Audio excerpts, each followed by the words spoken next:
This is Keys to the Shop, Founder Friday edition. Today we're talking with the CEO and founder of WatchHouse, Roland Horne.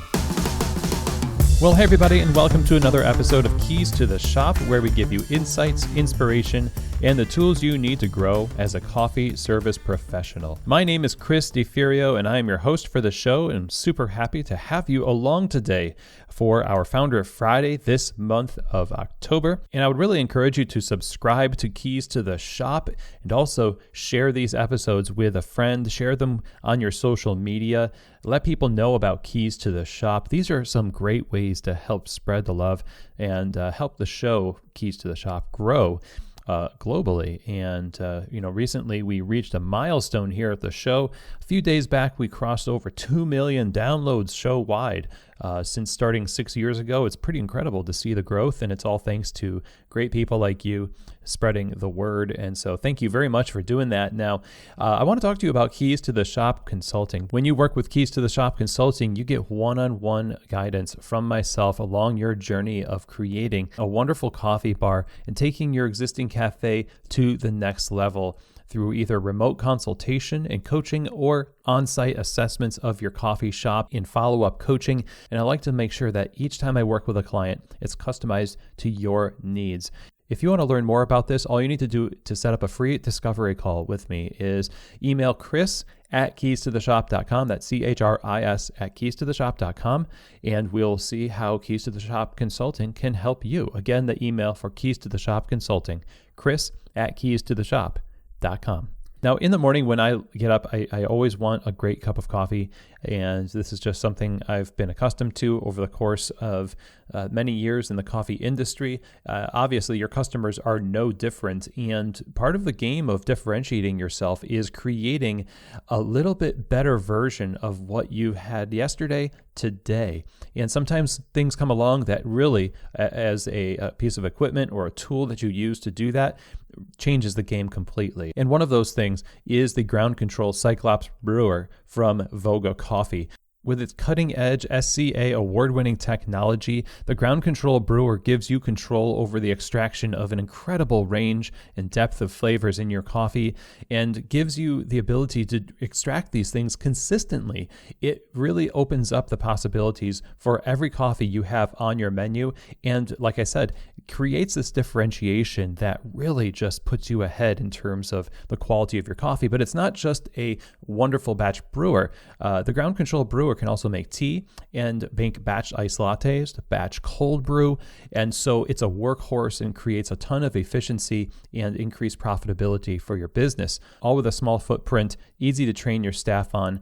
I encourage you to go to groundcontrol.coffee to learn more about this wonderful piece of equipment. Again, if you're looking to differentiate yourself and really help your coffees shine as best as they can on your coffee bar, I truly think you should be looking into getting a ground control Cyclops brewer for your cafe. Again, for more information, go visit them at groundcontrol.coffee. So all this year, I was judging latte art competitions, and the reason why this competition has been going on for 20 years this year is because people love to see quality before they experience quality. You want them to both visualize how this is going to taste, and then you want to back that up with the taste itself. And latte art is great for that. And when we serve customers who want plant-based beverages, we want them to have that same experience where they see something beautiful and then they get to taste something beautiful. And we want that to happen every single time. And that's why I think you should be using the Pacific Barista Series, because the Barista Series is made for baristas and tested by and approved by baristas all over the world before it's even distributed. So every one of their extensive lineup stands up to the heat from steaming. It also creates amazing texture for latte art in every cup. And the balance of the beverage is focused on the coffee, so it doesn't just look great, but it tastes great. And this is what we want from a plant-based beverage, and Pacific has done such an amazing job here. So go visit them over at pacificfoodservice.com to get samples in your store. Try it for yourself in all of your drinks and see what you think. I think you're really going to find that that is true, that they have created a wonderful product that allows you to deliver on those quality promises we make to our customers in specialty coffee. So really, if you're looking for quality, you're looking for consistency and something that is truly designed with you and your customers in mind, then I think you should be using the Barista series from Pacific. Okay, everybody. Well, welcome to this episode, this Founder Friday for October. I'm excited for this conversation.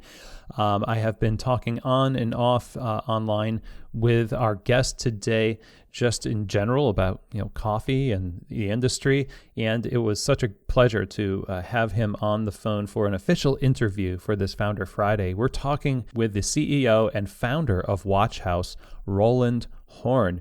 Now, Roland founded WatchHouse in 2014 after extensive experience running small to medium-sized businesses, including luxury aquarium design consultancy called Aquarium Architecture. He holds directorships with property development funds, Verum Domus and Coutts and Partners, and has an MSc in economic history from the London School of Economics. Currently, Roland is pursuing his Executive MBA at the University of Oxford. Over the past 7 years, WatchHouse has grown from one cafe to 10 sites, and in August they'll be celebrating the 1-year anniversary of WatchHouse Roastery at 36 Maltby Street. In addition to this, they will become officially an international brand as soon they will be opening a store in the States, in New York City. Roland has a lot of formative growth outside the specialty coffee sector and has a unique and ambitious perspective on the sustainable expansion of the brand through London and, of course, beyond. And so in today's conversation, of course, we're going to talk about the way that WatchHouse was originally founded and how Roland found himself entering into the coffee market and how his initial why, the why behind WatchHouse, is still a driving force today. Of course, we talk a lot about how the business scaled, the structure that was required to keep things flowing the right way and also staying true to their values and mission as they expand, and why getting big does not have to equal, lowering quality. This is something that Roland is challenging and is working very hard at. Generally, in this conversation, we're talking a lot about the challenges and lessons that have been learned along the way, creating this brand and serving each market, and how the company has evolved as they take on new opportunities to both serve their guests well in the neighborhood that they find themselves in, as well as the people who work within the company. Roland's journey and his thoughtful insights here, I think, are really going to help you. So without anything else from me, let's get right to it. Here now is my conversation with the CEO and founder of WatchHouse, Roland Horne. Well, Roland, welcome to Keys to the Shop. How are you? Not too bad. Thank you very much for having me. Yeah, it's a pleasure to have you, and a lot has happened in the last 8 years of your coffee life. I mean, a lot has happened in the last 12 months since we last spoke together. So yeah, it's been an incredible journey. I'm speaking to you today from a very, very sunny autumnal New York, where we're looking to open up our first international house, which is crazy to say. So yeah, it's been a really great ride, and we're looking forward to the future. Yeah, well, congratulations on that. That's huge. So let's kind of backtrack a little bit here. Lots happened, and I want to know a little bit about Roland before the coffee thing. Before you got into the founding of WatchHouse, what were you doing professionally prior to founding WatchHouse, and what really prompted you to begin this journey? Yeah, I'm an opportunistic entrepreneur, so I've always, from a young kid selling chocolate at school when I shouldn't have been, through to starting my first business out of university, which was an aquarium design consultancy called Aquarium Architecture.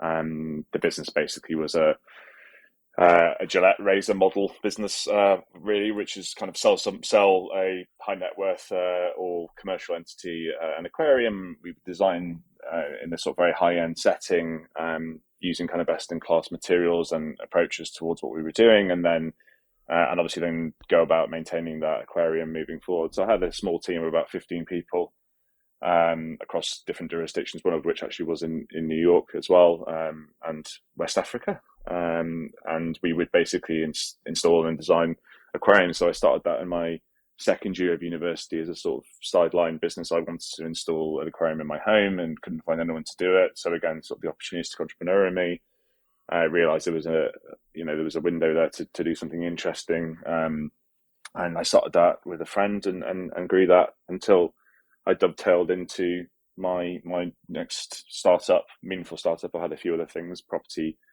funds, one in London and one in New York, which I still have.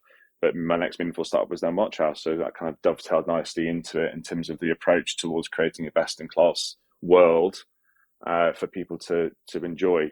Where did the coffee enter in? Did you go to somebody's house and they just had a really good espresso machine, or was it just traveling for the aquarium business and you were exposed to specialty coffee and you said, well, I'll just use my skill sets that I developed developing these businesses to do this? How did that spark begin? I think I was a frustrated consumer when it came to trying to become an aquarium customer, which is how I ended up in that business. And the same can be said about my experiences towards food and beverage and specialty coffee. In 2012, autumn 2012, a friend of mine who was in the world in central London approached and said, listen, do you want to be a financial backer for the business? And if you do want to do that, then he would basically operate the business. And in the end, sort of 6 months or so out from really breaking ground on the project, he decided to not proceed with it because he had other commitments elsewhere. So I was left with the decision as to whether I really lean into it and found WatchHouse myself, or whether I or walk away from it. And the name actually comes from the original building. We set up in a 19th century Grade 2 listed former watch house, which used to house the guards of a nearby cemetery. At that time in central London, people were stealing bodies from graves and selling them, etc. So yeah, that was the name. That's where the name Watch House comes from. So yeah, in the end, I decided to just go for it, and I guess that's kind of in some ways the kind of telling tale of an entrepreneur. I guess is just to kind of risk on, not risk off, and I went for it.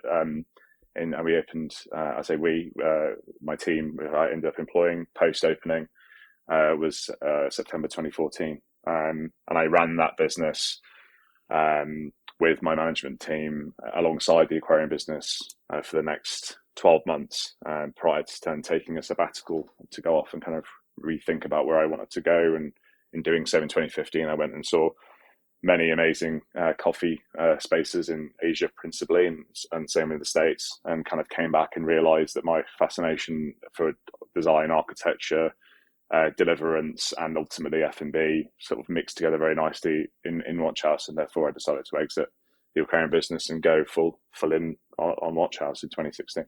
Okay, so now when you had that sabbatical and gained that experience of perspective with the coffee industry, was there much of a difference that was made when you came back to focus 100% on WatchHouse? What I think the heart of my question is, when you started this business, you had obviously gained some perspective of the industry and said, I'm going to serve these kinds of drinks in this store. We're going to arrange it this way. And this is our concept. Did the concept change very much in your coming back to just fully focus on WatchHouse? Yeah, it really did. I mean, again, I would say that, you mature and you evolve every single week, never mind year. So I think even post coming back from my sabbatical and every year thereafter, we've evolved and I believe improved our offering and sort of honed in on what our key value add is within our space. But I think the big takeaway for me going away to principally Asia, a lot of time in Japan, Korea, Taiwan, and various other places in Asia, I kind of came to realize very clearly and very quickly that actually, you have to have a value proposition which is really identifiable to the consumer. And I think where we previously had been in our business had been one in which we were looking to try and sort of be everything to everybody, but inevitably you end up becoming nothing to anyone, basically, is kind of ultimately my takeaway from coming back from traveling. And I remember vividly being at an amazing, some people will know this, coffee brand, Anthracite, and who are a Korean brand principally out of Seoul, but they also are in Jeju, which is a holiday island effectively off the south coast of Korea. And I remember going to this little place on a Tuesday afternoon, and it was literally like a barn with muddy floors. But it was that true kind of juxtaposition, a classically Korean juxtaposition of sort of high-end design meets really authentic experience. And therefore there was kind of like muddy floors, stony floors, but like the most fantastic setup, specialty setup. And it was in this barn in the middle of nowhere. I remember sitting there thinking to myself, and it was packed on a Tuesday afternoon, in the middle of nowhere. And I remember thinking to myself, like, people travel for quality, and it's really obvious and clear that what Anthracite are doing is being best in class within their respective spaces. They're not in there doing alcohol. They're not in there doing, restaurant food in the evening, and and that's fine if some people can do that. But my takeaway from coming back from traveling really was like, if you want to be best in class in your space, you need to ensure that you've got the sort of myopia and the myopic approach towards where you want to be, to ensure that there is this very clear laser focus on your value proposition. So we came back, and that really was a sort of a watershed moment for us. And translate that to us now, encapsulate, what is WatchHouse? What's the value proposition for WatchHouse?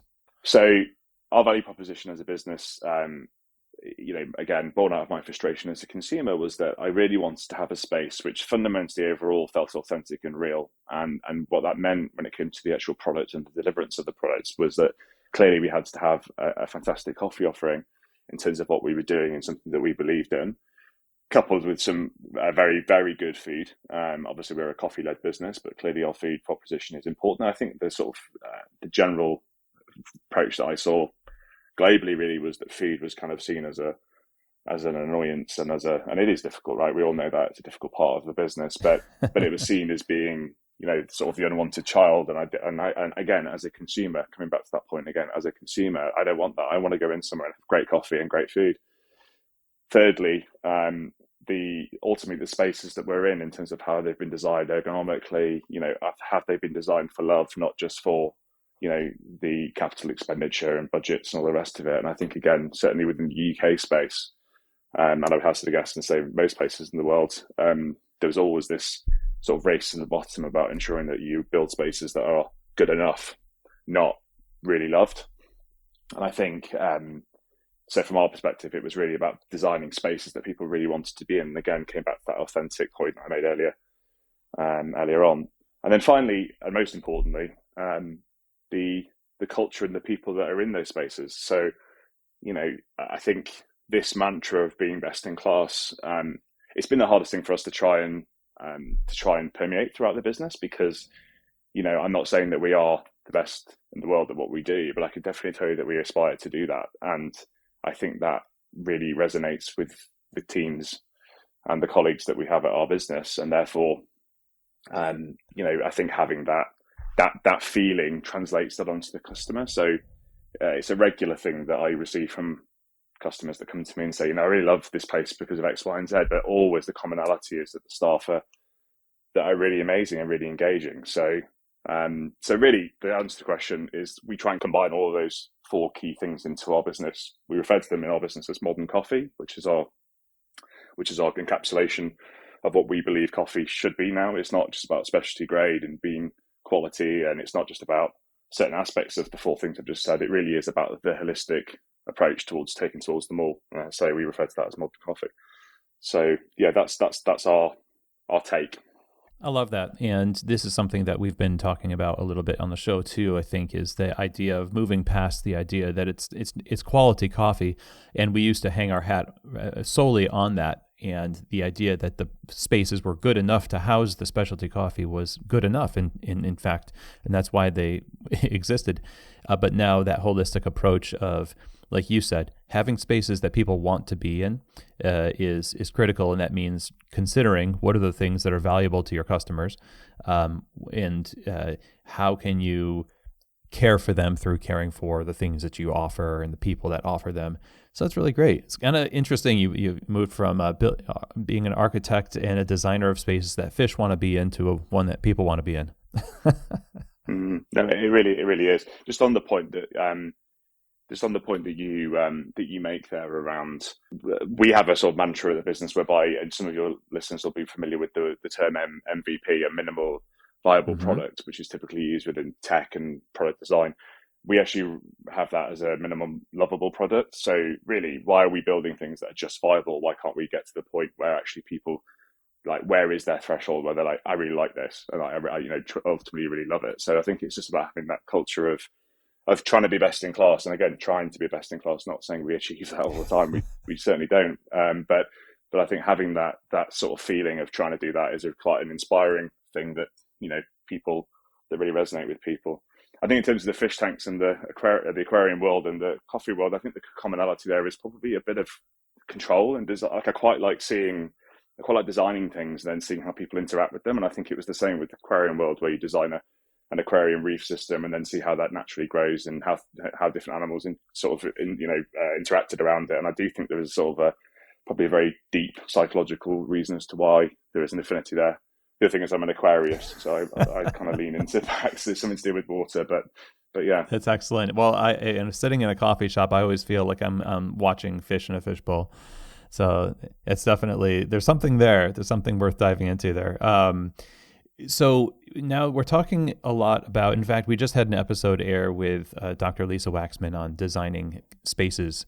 She is an interior design professor at Florida State University. And we were talking a little bit about the limitations of space and creating this type of thing around space limitations. And you've got now all shapes and sizes of houses at WatchHouse, but the original WatchHouse was very, very small. Now, a concept that you're talking about sounds expansive, but the space that in which you're doing this, it was initially, in this case, very small. So talk a little bit about the challenges of instituting this value system of what you wanted to offer in such a small space, and what you learned from that process. Yeah, it's a really good question. And it took me quite a long time to sort of take an approach, and I believe the right approach now on that. So the answer really is less is more. And I think previously, and this is part of the sort of realization, and I traveled through Asia for that year, was prior to that, I think when we first established WatchHouse, it was kind of, more is more, and trying to cram in and utilize every single possible nook and cranny to try and achieve the most amount you can out of that space was the kind of, that's where we started that was our philosophy at the time. And I think, putting that into numbers, we were doing circa $20,000 a week from our first original house, which obviously from a 266 square foot space was like amazing. But we had like queues out the door, and it would all be a bit, we were sort of loosey goosey, as we referred to it in the business. Like it was, it wasn't a truly on brand considered. Of those four pillars, I think we did really well in a couple of them, but some of them then we weren't. So like, what stress did the setup of the space put on the team, for example, or was the food truly done in a way which reflects the value proposition of what we believe as people?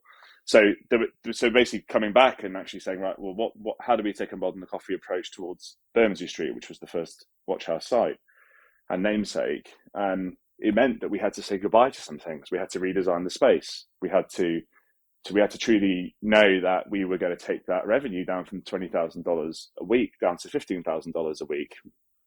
And that's hard, because saying goodbye to some things which are making you top line revenue as a business owner in specialty coffee is kind of, sounds like you're a bit crazy. But the reality is, if you don't adhere to those key value propositions, if you aren't honest and transparent with yourself, and then execute based upon those value systems, then you're just in a race to the bottom eventually, whether it's now or in 2 years' time or whatever. Like, the consumer starts to feel the lack of balance within that approach. So in changing our offering at Bermondsey Street down to what we believe to be a truly reflection of modern coffee, we felt happy and confident to do that, whilst also saying goodbye to some revenue. Yeah, as you say, it sounds very difficult, and a lot of people would simply let the anxiety of what they're missing financially overwhelm what they may have felt in their gut, because we'll believe our eyes before we believe anything else, I suppose. And so when you talk about it now, 8 years later, I can imagine somebody being like, well, that's all well and good, but in the, to lean on your values because they work. But in the time that you were actually making the decision to cut that top line revenue, how did you get over the hump of that initial anxiety? Because you had not yet proven that these were things that were worthy of adhering to it, unless it was just you observed it in other places, you saw their example and said, that's us as well. Yeah, I think you and I have spoken offline previously in relation to this, but I think clearly for us, the brand which really has been true to some of those principles as well is clearly Blue Bottle, right? And I think their decision to saying goodbye to wholesale. If you listen to James Freeman, and I often do, I think he's a fantastic advocate in our space. But I think if you listen to his approach towards their approach towards wholesale and what their value proposition was as a brand, and actually saying goodbye, I believe, to 40% of their revenue overnight because they knew that was damaging their core beliefs at the business, I found that super inspiring. So I definitely looked at that at the time as we were making these changes, thinking, listen, it worked for them. I believe I understand why they did that as a consumer, and therefore let's take the dive and go for it. And obviously it did. It worked out. So, and it's a continuing process, right? Again, we're not perfect at this. Like, it takes time. It is a mastery. It is it's a process you need to really get to grips with and react to as you go through it. But I think that if that mantra there is to say, we've got these key North Stars that we're looking for, and we need to make sure that we adhere to those, and actually be ready to turn to your consumer base and say, guys, what do you think of this? And if your customers kind of go, well, I like this, but I don't like that, and you need to have the confidence to also be able to go, okay, well, let's listen to them and let's see how we can react to that, some of those comments as well. So I just think it's about, I think, being really prepared to say you were wrong in this space is really important. I think there's far too many egos within specialty coffee of everyone's got the right way of doing things. And I can only tell you about what we do, but I know that other brands take different approaches and it works for them, and fair play to them. But I just think having the honesty with yourself and saying, I messed up there, how do I solve it, is a really good thing to do. Yeah, and even if you don't even start with the idea that the pursuit of right is the pursuit that you should be on, rather the pursuit of what's true, it might alleviate some of the pressure to, guard yourself from being wrong, because it's not about right or wrong, it's about discovery. Yeah, exactly. Roasting, was roasting a part of what you did right from the get-go, or did that happen later? No, roasting was much later. So we established in 2014. Our initial roasting partners were Ozone Coffee Roasters here in London. They're a New Zealand-based roastery for those that don't know them, but they also are here in the UK. They're fantastic people, first and foremost, and they were great partners for us right up until the foundation of the roastery. We were due to open our roastery in 2019, so we were with them for a good 5 years. And then COVID obviously put some delays on that. We were due to open sort of Christmas 2019, and then it was sort of the first quarter of 2020, and of course then COVID happened. So we ended up actually opening the roastery in August 2020, and of course that gave us a really, hopefully not too perverse to saying this, but a very good opportunity for us to actually go through the experience in a way which allowed us to sort of naturally get up to speed in terms of our quality and our principles towards roasting, given the fact we were in a COVID period where many of our cafes were actually closed. So there was kind of a silver lining to that cloud for us to be able to actually get ourselves in a position where we weren't running into, roasting over a ton a week off the bat, which I think would have been an interesting experience for us. And you think if you had started in a completely neutral environment, maybe you would have bitten off more than you could chew? Correct. I got it. Well, I feel like a lot of people have seen the blessing in that constraint in the 2020 era. So I don't think it's perverse to say I think we all naturally want to find the silver lining. Going back a little bit to the first house, and then how you were refining this concept and just cutting here and there and adding. At what point did you reach a place where you said, this is working, people are responding well, we need to, and I feel comfortable exporting this to another location? So it's really a question about getting the model to a comfortable place where now you feel scaling is not as much of a risk, and you can actually be happy with what people experience in the second one as much as the first one.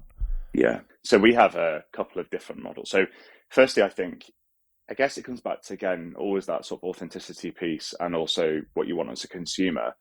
I don't want to walk into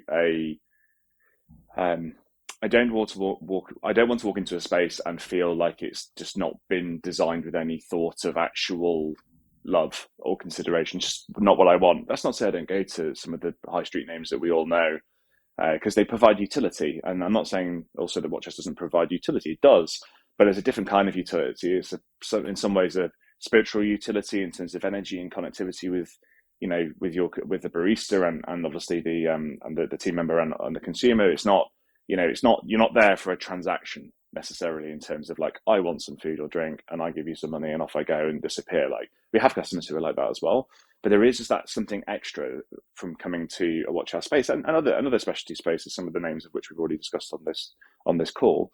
But I think the model moving forward for us, it has two faces. So the first face is an espresso bar model, which is more grab and go, which is more wet-led, as it were, within our business. And I use the word wet-led rather than coffee-led because we do believe, again, that our consumers, we have a number of consumers clearly who come to us who don't drink coffee. And, we're very happy to ensure that people understand that WatchHouse is not just about coffee. It's why you don't see the word coffee really associated with our name. And it's not something that we ensure that we have a broader church of people to be able to come in and enjoy our experience.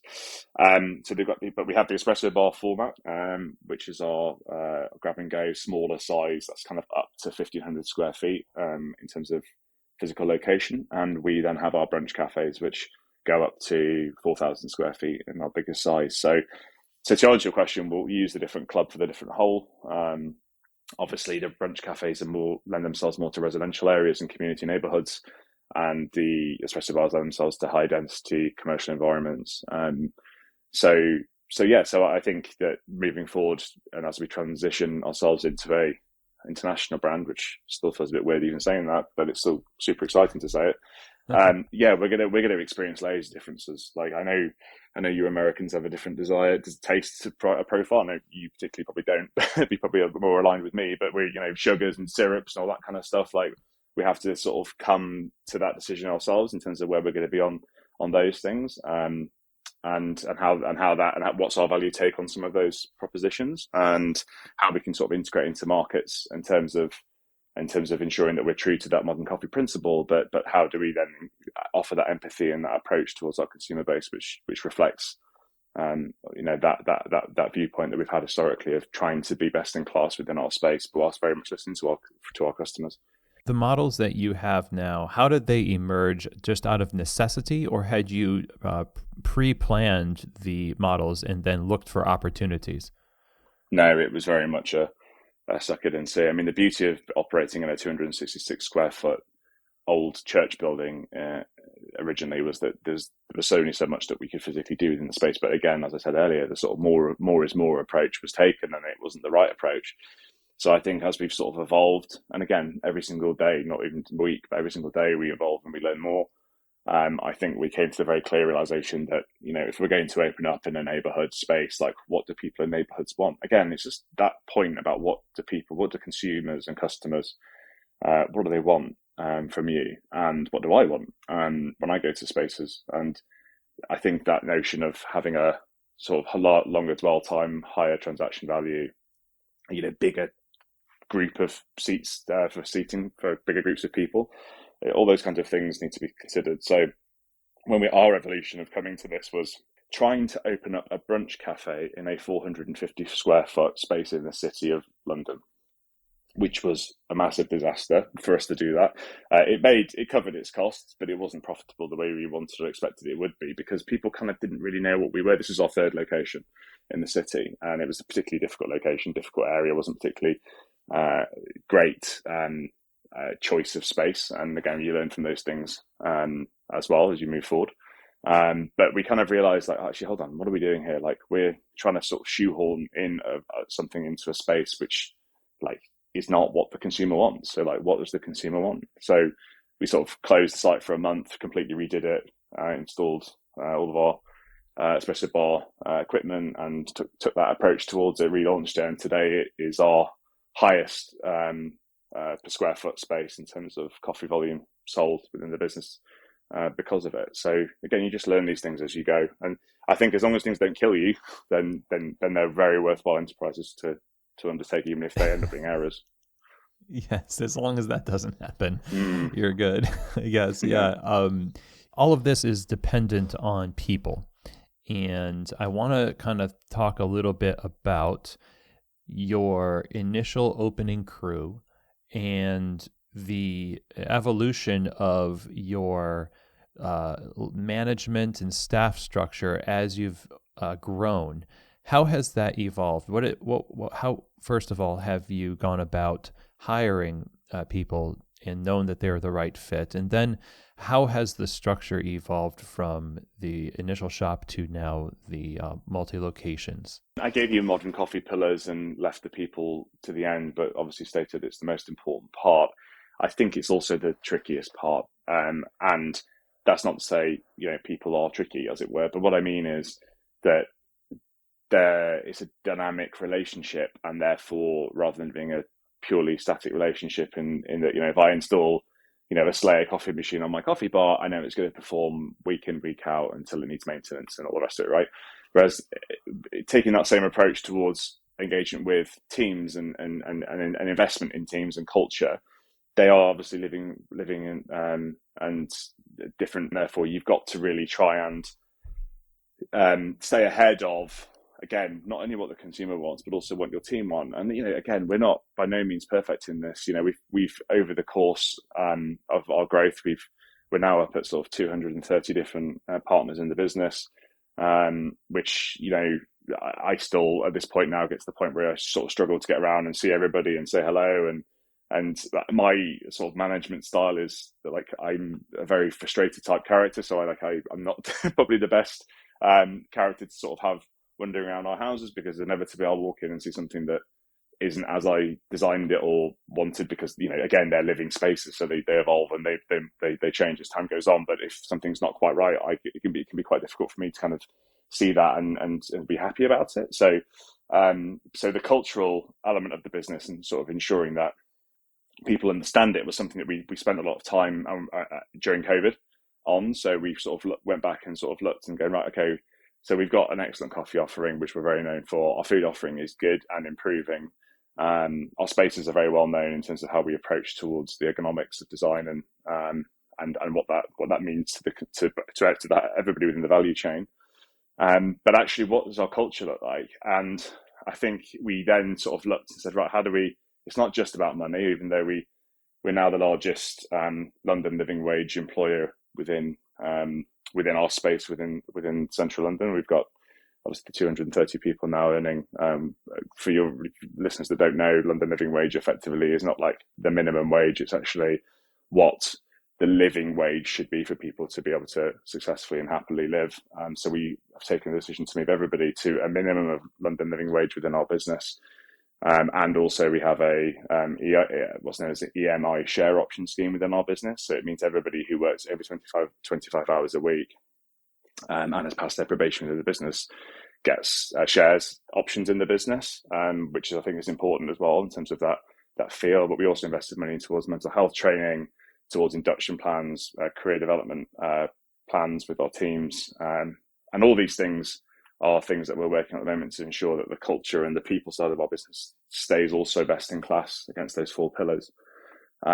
Yes, it's really hard, particularly in a Brexit Britain. But I know that it's the world over that the issue of people reevaluating what they want to do and where they want to go. And I believe quite firmly that hospitality is a great space because you get great energy, you get great fun, but it's also, like, if we're being honest with ourselves, it's a truly, on a risk-adjusted basis and a sort of an effort-adjusted basis, it's a truly, truly difficult industry to operate in, whilst also having the nice externalities of fun and all the rest, and and engagement with people. But it's hard, and I think we've got to try and improve our practices towards culture and employee engagement if we are going to try and ensure that we survive as an ongoing concern as an industry. So I think, and we need to be honest with our customers, right? Like if we put our prices up to ensure that we can do these things, then we need to ensure that customers know that. And they need to be prepared to also put their hand in their pocket and be happy to pay people in a living wage capacity. And our customers have been, which has been great. Now, do you find that this is more difficult as you've gotten bigger to ensure that culture? Yeah, I mean, I don't want to sort of become a James Freeman fanboy here, but I think something, again, he said years ago, which massively resonated with me, was this notion of why is it that our proclivity seems to be to move towards, oh, well, you're getting bigger, which means you're getting worse. And actually, when you look at the economics, the pure economics of this, and I know that it's not just about economics, but if we just focus on that for a moment, if we're able to, the luxury afforded to operators such as WatchHouse, that's now into double digits in terms of house size and now moving to both national and international locations, is that it gives us the opportunity to have that economies of scale and scope, so that we can go, well, actually, we can have a person that's dedicated 100% of the time looking towards culture. I mean, you referenced our original opening team. Our culture director is Steph Gregg, who's coming back from maternity leave in January. She is our sort of spirit animal of our business, as we refer to her. But she was one of my first ever hires in 2014, and has progressed through the business from operations now through to being our culture director. And I think the point, I guess, is like, if you've got 1 or 2 cafes or even 3 cafes, like you can't afford having like a culture director. You can't afford having those important investments in the journey. And I think the problem we've had historically as an industry is that inevitably what tends to happen is, as we get bigger, the money takes over, the investors take over, the lack of attention to detail takes over. It all becomes about top line and bottom line. But what happens in the middle of that, of making that bottom line, that kind of gets ignored. And I think actually James Freeman's absolutely right in that actually, as we grow older and bigger, we have the affordability to be able to go off and do this better. So actually getting bigger means we're getting better, not getting bigger and getting worse. But I would say to you on the cultural piece within our business, yeah, it is still hard though, in terms of like even just engagement I have with my teams. 230 people is a lot of people to get around and see every single one of them and know where they live and who they're going out with, and things that go on in their lives. It's tricky. So you have to ensure you engage tech to assist on that. You have to ensure that you engage, structure to ensure that that's also mitigated. But I think having the mentality of getting better as you're getting bigger is a really aspirational way of looking at it. Another thing that I suppose maybe I am a blue bottle fanboy, but it's kind of true. I think it's a really good way of looking at it. Well, I appreciate that you are looking at it that way. And it seems to me there's this balance of personal attention that cannot be replaced by programs, because you could multiply the services that you offer and the amenities, et cetera. However, if there's not delegated leadership there that is truly and authentically there to care for the well-being of the people, it probably would fall flat. And now, no doubt, like you mentioned earlier, which I love, your self-awareness to know I'm maybe not the best person to take on direct communication about the things that frustrate you, and I can appreciate that. But you've hired people to be in those positions that can communicate with people about things that do need to change and keep up with the daily operations of the houses as they were. So, structurally speaking, I think, is it structured very specifically in the cafes, in the brunch spots? Are there roles that are just the same across the board? Are the structures vastly different in terms of positions depending on the model? Practically speaking, what does that look like for management structure? Yeah. So at house level, whether it's espresso bar or brunch cafe, it's largely the same. And of course, with a lack of a brunch offering, clearly you don't have the head chef and a reduction in that element of our structure with that site level. But broadly speaking, it's the same. House manager, assistant house manager.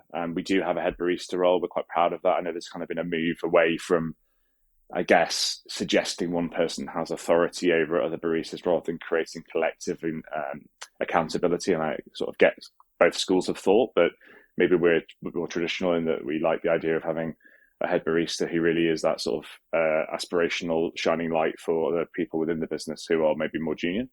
And then so at house level, it's largely the same in terms of across the sites. And then what we have then is a support office. Some might know as a head office, but we refer to it as a support office in our business, where we have all the key functions that you would typically see within a business: finance director, marketing director, operations director, etc. So we've got a sort of a team of directors, and then beneath that, obviously, their respective teams that work on their respective areas. So there's nothing particularly different about our support office background in terms of how it's structured and how it works. But one thing I think that has been a bit of a game changer for us is the rollout of steering groups within our business. So we break down all of the different key functions of our business into steering groups, and that will have different people in the steering groups that, it's not just sort of directors or sort of support office people in that. There will also be people from the actual teams in terms of what's happening on the front of house side of our business. So the steering groups have been a bit of a game changer in terms of that approach towards, again, holistic review about how we develop our business moving forward. We also have an objectives and key results framework. Some may refer to it as OKRs. If you don't know what that is, by all means, please Google it. It's a very, very good way of structuring a business that's scaling sustainably. It's a sort of business philosophy that we undertake at WatchHouse, but it's a well-known one, particularly within the tech world. So we have our OKRs, which basically gives a very clear plan towards achieving our ultimate goal, our business. So that's something that we do within the structure of the business as well. And then we have other things that we obviously engage with, things like Slack and workflows. Monday.com is another thing that we use for project management and workflow management, etc., collaboration. So there's loads of different structural things. Structure is important, though. I think something I would say to any aspirational, growing specialty coffee owner or group of people would be like, really think big to be big. And I think if you don't think about your structure in a big way, you might think it's skinning a tomato with a shotgun, but what you're really doing is laying the foundation for future success. That's quite an image. Yes. So the structure that supports the culture and the values is very critical. And one of the things I'm interested in is, as you get bigger and now become international, I think in the industry that WatchHouse is, that you're in a couple of different industries, of course, because of food, and then there's specialty coffee. And in specialty coffee, there is a skepticism towards something that's, I'd say we all love something that's well loved and polished and beautiful. But as things get bigger, people tend to have a certain distrust of it. There's this countercultural seed in the heart of so many specialty people, because I don't know, it feels like, oh, well, this is super corporate, and how can we trust this? And so I wonder if this is something that you've had to deal with in the way that you present service and the brand to overcome the inevitable skepticism that scale and for lack of a better word, kind of luxurious branding produces. Because I've seen this happen with, you see it with restaurants, you see it with other coffee brands, and probably with a Blue Bottle as well, now that we're talking about it. But what is your perspective on that? What have you all done? Yeah, I think your word inevitable there is sadly in some ways true, but I don't think that means that we shouldn't try and push against those forces. So I think that sadly, and in some ways understandably, like, we can take different views about, I mean, really, if we had enough time here, we'd be double clicking on why that question has been asked. And I think it's a really important question to ask. But I would agree with, I think, what you're getting to here, which is that ultimately the larger you get, the more skeptical people get fundamentally about the value proposition of the business. And in some ways, like, we all love, I think, all of us, including me, love finding that little gem that's just yours, that no one kind of knows about, and you're sort of enlightening people about how amazing this little coffee shop is. And, the cup might be slightly chipped, or the seat might be a bit creaky, but you've got the sort of authentic owner behind the bar who knows your name. And so again, it comes back to that kind of like authenticity piece, I think. And I think what happens is, as brands scale, I've seen this with some commentary I've personally had about Blue Bottle, which I push back against an awful lot about. And I have to say, I do the same thing with, to a certain degree, with Starbucks. Like, they're not my cup of tea, but you can't not but admire what they have done and what they continue to do. I saw only this morning Howard Schultz talking about how they've lost their way and they're going to go back and spend 450 million on trying to get back on track. Nice headache to have, of course, but I think I think that we need to try and remove this.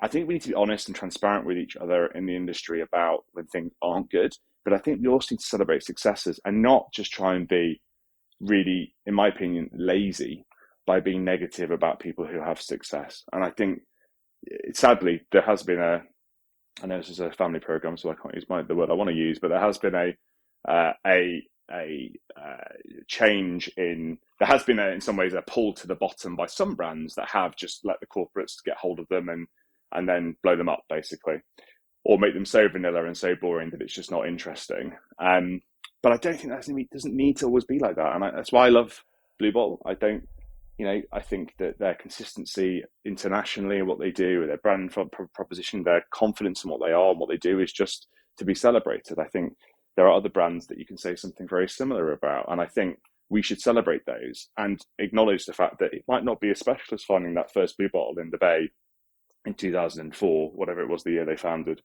But also, it does also mean that if you go to a Blue Bottle, which I'll be doing today, no doubt, in New York, that there'll be something there that they didn't have in 2004, which they can now have because they're bigger and they're better and they've got things that they can do that they weren't able to do previously. So I just think we need to celebrate success.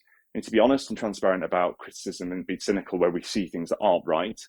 But I just think we can't be lazy and just go, oh, well, they've got multiple sites now, which means they're not as special or they're not doing things that are as good. Like, I just think that's just lazy. And I think we need to move away from that internationally. This is not a UK or US problem. This is an international thing where the larger you get, the more cynicism comes in. Well, why not be positive and say the larger we get, the more we can do, the more people we can employ, the more things that we can, the more spaces we can go to, the more interesting architecture we can create, like the more schemes that we can put together to benefit both customer and employee. And I just think we need to be more aspirational, happy about these things and not lazy and cynical.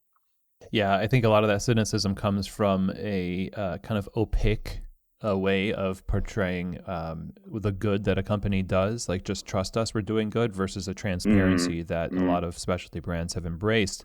And you yourself talking about the things that as you get bigger, these are things that you can do because of your scale.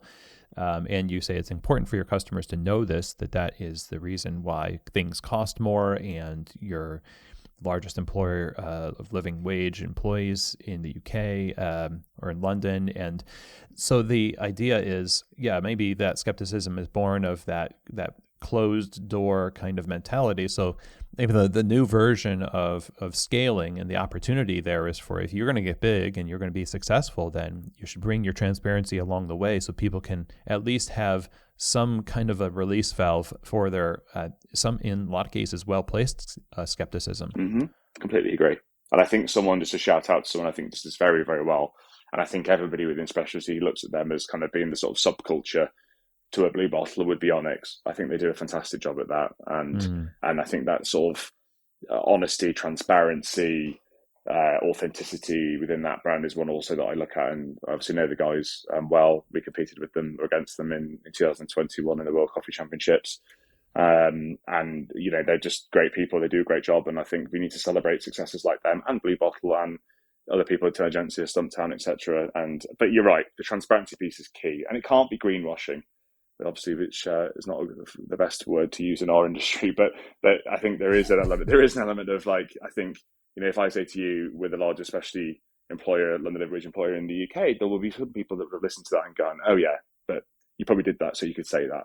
Well, yeah, it's nice to say it. Like, I like announcing that, of course I do, but I still do it. So let's celebrate success. I do it for the right reasons as well, right? It's not for PR. It's because I think that it's nice to have teams that feel valued in that way, and in addition to other ways. So let's celebrate success. Let's be honest and hold people to account. Let's promote transparency within the industry. But ultimately, let's not be lazy. Excellent. Well, Roland, last question here as we wrap up, I think, is now with all of this history that we've learned about with WatchHouse, and so much, again, like we said in the beginning, has happened, what would you say you're the most proud of? I always get a bit emotional when people ask me that question, so I'll try and hold it together. What I really, really, really love is seeing families engage with our brand. So we've got one customer actually which I never name because it's not appropriate, but who basically charted her child's birth right through to them sitting now having baby. Well, I think it was originally babycinos, and now I think he's on to hot chocolates. And I think my point here is, like, I've seen the evolution and the growth of that family through our brand, and I think what that says to me, well, that's just one example of engagement. But what I'm really proud about is, really pushing to ensure that we do improve people's lives on a daily basis, and that in itself, I can say that in America, standing here talking to you on a sunny day, because I feel like Americans can be a bit more optimistic and less cheesy when they say these things. In Britain, it's exactly the opposite, but it's true. Like, we want to have happiness in our spaces. We want to make people feel better when they come, and when they leave, they feel better than they did when they walked through the door originally. And I think that, to me, is something that just makes me feel super proud as a consumer. Again, I'm not your traditional coffee person. I'm a frustrated consumer that came to this business because I wanted to do something that was good for me, and which I enjoyed and I could associate with, and then try and throw that out towards various different people. And I'm proud of being that. And yeah, I'm glad that we see that within examples such as the lady and her son now, as he enters his secondary school in the UK, and they're the kind of examples that I really hold dear. Yeah, well, that's extra special. I really appreciate that, and I think so many of our coffee shops inspired this kind of really life-changing ability. And we are spaces for community, and life happens on the platform of our coffee bars, and we are entrusted with something that's very sacred. And so I'm happy to see the success of WatchHouse, and to have you on the show. I'm really glad to get this conversation here. I'm really happy to have this conversation with you today. Where can we go to learn more about what you're doing, and then visit you either in the UK and now in New York? Yeah, so in reverse order, in New York, we will be opening in most likely the summer of 2023. We're obviously doing this for sort of foundational work at the moment on what we're doing here, so it's kind of exciting. But it will be the summer of 2023, which we will be opening in 665th Avenue, which is a development in Midtown, and obviously we'll be seeking to try and open more houses across New York in due course thereafter. We are looking obviously elsewhere in the US, but we want to sort of crawl before we walk, as it were. And then in the UK, yeah, we just opened our 10th house in central London in Mayfair, for those that may know who that area is. And we have a further 5 houses in London that are currently under construction, with our first national one in Bath, which opens in spring 2023. So for anyone who wants to come and check us out, there we'll be open. But obviously check out our socials at WatchHouse, and obviously watchhouse.com to see what we're up to. But thanks, and also I want to say thank you to you in this podcast, because I think it's super insightful to get the insight that you give towards both people that work in the industry, but also owners who just want somewhere to go and actually bounce ideas from. So I just want to say you guys have been a massive part for our learning as well. So thank you. I appreciate that, Roland. Thank you for being on the show. Pleasure. Well, I hope that you enjoyed that conversation. And one of the things that really stands out to me is that in their growth, one of the values that is obviously guiding what decisions they make is that there's integrity in the growth of their business, and that it's truly serving their customers. And so as any brand gets bigger, if there is a lot of attention paid to integrity in the process, and the knowledge that the bigger you get, the more you have to pay attention to those things, then you can increase the good that is done at scale. And this is certainly something we can take away from Roland's example and what has been done at WatchHouse. And so a big thank you to Roland for joining us on the show. And if you want more information about WatchHouse, you can go to watchhouse.com. In there on the website, you can find all you need to know. You can order coffee, you can find locations, and you can also follow them on Instagram at WatchHouse. Now, if you have any questions, comments, or feedback for me about today's episode or any other episode of the show, go ahead and email me, chris@keystotheshop.com. That's also where you can reach out if you're interested in Keys to the Shop consulting. If you want to work with me one-on-one to help you build an amazing business or help you get your business on the next level, go ahead and email chris@keystotheshop.com. And with that, everybody, it is the end of our show, and I appreciate you again tuning in. Subscribe to the show and share these episodes on your social platforms and with your team, with your friends. I really appreciate all of you. Thank you. And as always, I hope that today's episode has truly given you keys to the shop.